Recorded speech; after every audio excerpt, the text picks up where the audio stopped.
Classic World of Warcraft is one of those games where you could put in thousands of hours and still stumble across something you've never seen before. Not necessarily because it's hidden, but because the world is just so big, and the paths players take through it are so well worn that sometimes entire areas just get missed off entirely. These aren't secrets in the sense that they require some complex quest line or a very specific set of actions to trigger. Most of them are sitting right there in front of you, in zones you've probably leveled through dozens of times. Some of them you might have seen from a flight path and wondered about, and others require a bit of creative mountaineering to actually reach, but all of them are worth knowing about. These are 10 of the open world secrets in Classic WoW that are in plain sight. Starting off with one that most players ride straight past without ever noticing. It's in the hinterlands up in the mountains northeast of Airy Peak, and not far from the Quel'Danil Lodge. There's a narrow mountain pass called the Plague Mist Ravine, and it doesn't look like much. This is why everyone runs past it. It's just a small gap in the cliffs, but if you follow it through, you'll come out on the other side in the western Plagueland, emerging near the shores of Darrowshire Lake, not far from Caer Darrow. The vast majority of players never discover this because the hinterlands isn't a zone people pass through on their way to anywhere necessarily. You typically arrive there from the Hillsbrad foothills, and you're just questing in that zone without too much thought apart from that. It's one of those geographical connections that Blizzard built in and then left mostly for players to stumble upon themselves. There are no quests that send you here either, so whether you're on Alliance or Horde, it is well worth knowing about this small little shortcut. Particularly if you're on the Alliance side, it's a shorter path to Scholomance rather than going over to the flight path in the western Plaguelands. Head over to Airy Peak, take the shortcut, and you'll be beating other people there,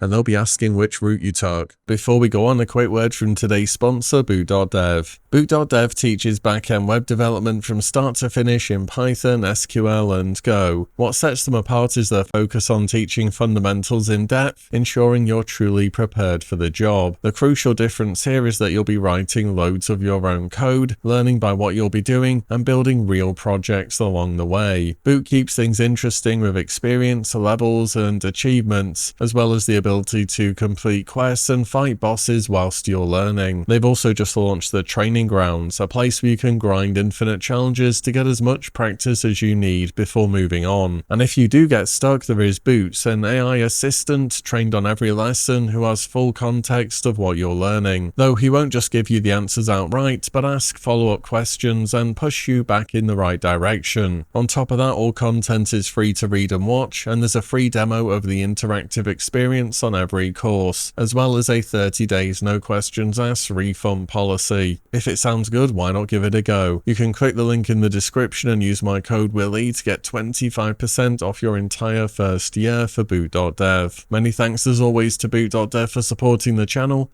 Let's get on back to WoW.